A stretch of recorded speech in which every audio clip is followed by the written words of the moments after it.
Greetings, welcome back to Old Ways Rising Farm YouTube channel. Today we are doing a quick video of opportunity because we have the perfect weather for a certain activity. And that is applying dormant season fungicide to trees. Okay, why would you want to do this? Well, there are a number of tree diseases. Needle cast in pines is one, needle cast in spruces is one, needle blight in pines, and that's actually the one that we're going to be treating today. Peach leaf curl is one, and there's others, right? But there's quite a few diseases that have a life cycle that goes like this. The disease occupies the leaf of the plant, okay, and a needle is just another time of leaf. It grows in the spring, it produces fruiting bodies during the summer or fall, kills the leaf prematurely or damages it or twists it like the peach leaf curl, and then sheds spores in late summer or fall. Those spores will lodge in cracks in the bark or in the little scales that cover the little dormant bud. Okay? And then in the spring, those spores sprout, colonize the young growing leaf, and restart the life cycle. Okay? So this only works for fungi which follow that particular life cycle. Okay? If it's a fungus which is embedded in the soil or is being transmitted by a wind from other locations, or is being transmitted by birds, and the fecal material of birds, like anthracnose is, during the growing season, this is not a good method to protect those, to protect your plants from those sorts of pathogens. But these fungi that overwinter as spores colonize the growing leaf, okay, or the growing twig, right, early in the season. You can interrupt that life cycle by applying a fungicide to the bark during the dormant season. Okay? This also lets us use some of the older, more natural, I'm not going to say certified organic because you need a lawyer to tell you what's certified organic or not. It's been lawyered to oblivion. But some of these older, more natural, easier to get, less harmful fungicides can be applied in this way with very good effect. And you don't need some of the more expensive liquid application fungicides. Okay? So I'm going to give you 3 that can be applied during the dormant season. All 3 of these can be applied either as a liquid spray, or, and this is where I have the opportune weather moment here, if you go out just after a rain stops and the tree trunk is wet, you can just poof them on as a dry powder. They will mix with the water and adhere. Okay? The first is the most caustic and the most readily available, and I think can be used this way in organic agriculture. Check with your certifying person. I'm not 100% sure, and I'm not a certifying person. Okay? Keep your certifier happy. That's the rule with organic stuff. It's not so much about the science of it, it's about keeping your certifier happy so you can keep the label, right? And that's hydrated lime. So if you think about the lime cycle, limestone is calcium carbonate. When that is burnt at a very high temperature, it's converted to calcium oxide, which is quicklime. That's what's in cement. And then when that is reacted with water, it forms calcium hydroxide, which is hydrated lime. Okay, calcium hydroxide. And calcium hydroxide will destroy fungal spores by literally burning them. Okay, it is a caustic material, and it just burns through the protective waxy coating on the outside of the spore and destroys the spore. Okay? Obviously, this is not something you want to get on the leaves of growing plants or in your eyeballs. Okay? So you have to be careful with this. All 3 of these will do very severe damage to your eyes and very severe damage to your lungs. Do not get them in your eyes. Do not get them in your lungs. Make sure you have a mask to protect yourself that's approved for these sorts of materials, and that you are upwind so the drift goes away from you. Okay? Well, and that's true whether you're doing liquid or a dry application. Okay? So old and natural. Natural is not a synonym for safe, right? Natural is not a synonym for safe. It is not. Just moving on. It burns through the spores. It will burn through a leaf. So you only want to apply this one during the dormant season. And if you are working with conifers or broadleaf evergreens, you want to make sure that you don't get hydrated lime on the needles, because it will still burn through the needles and can harm them.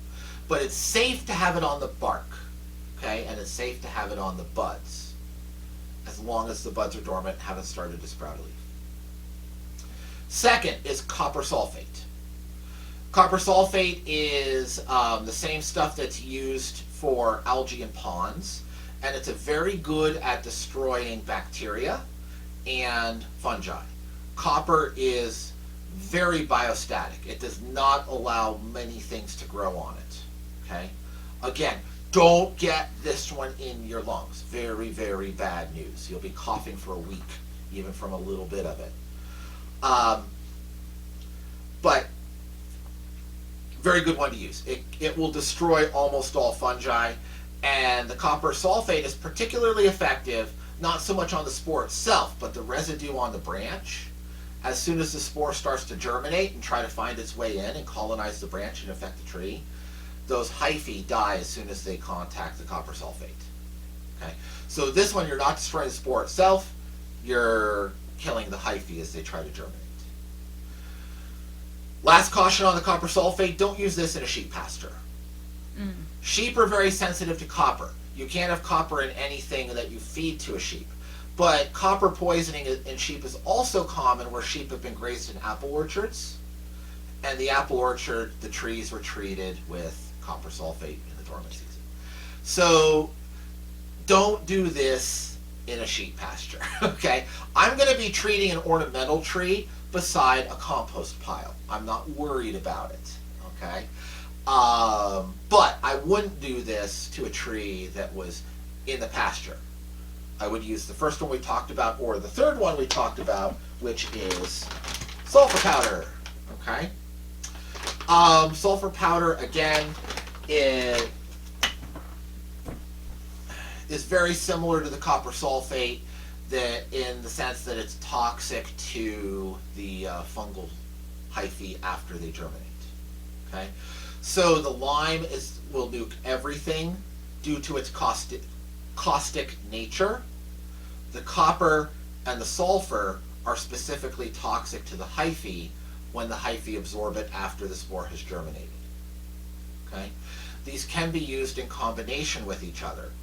The old-fashioned herbicide that was invented for treating fungal diseases on vines in France, on grapevines, called Bordeaux mixture. And it's just 50-50 copper sulfate and lime.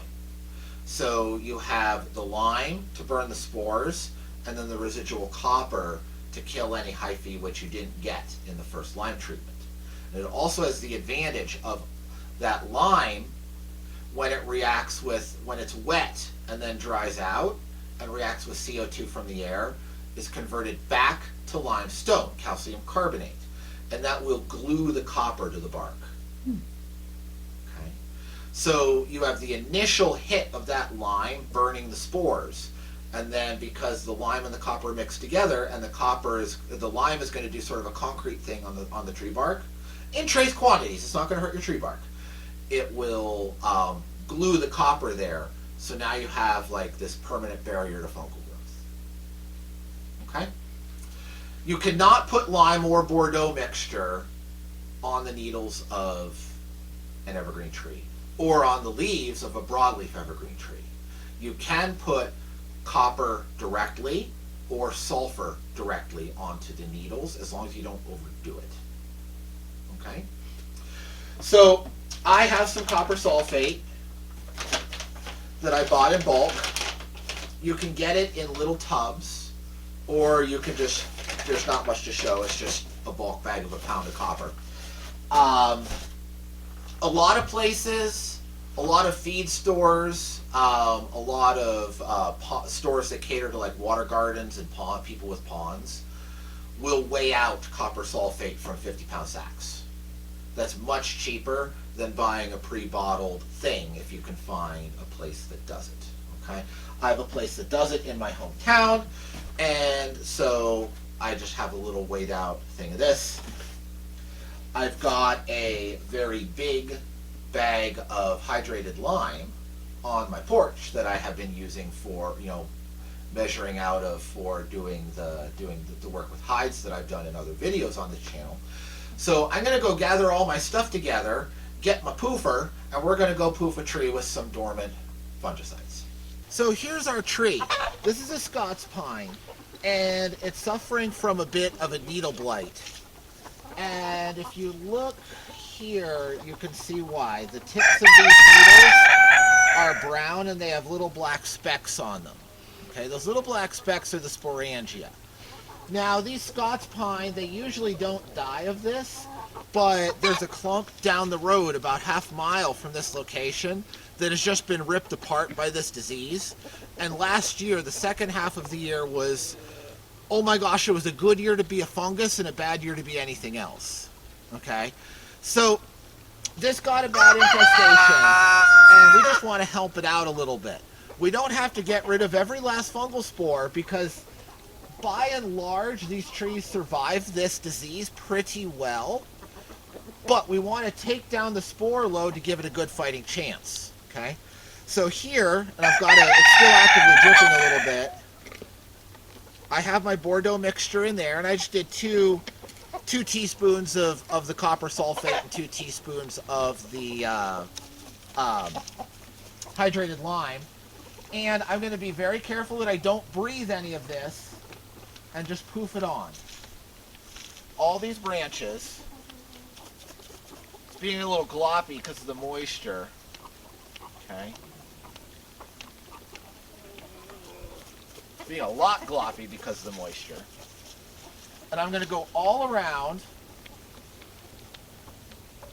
everywhere that I don't have needles.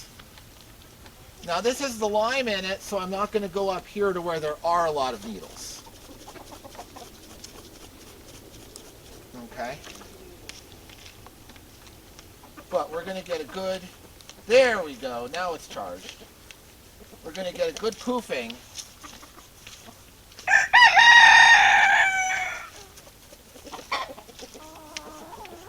And it's my hydrated lime that's the wetter part.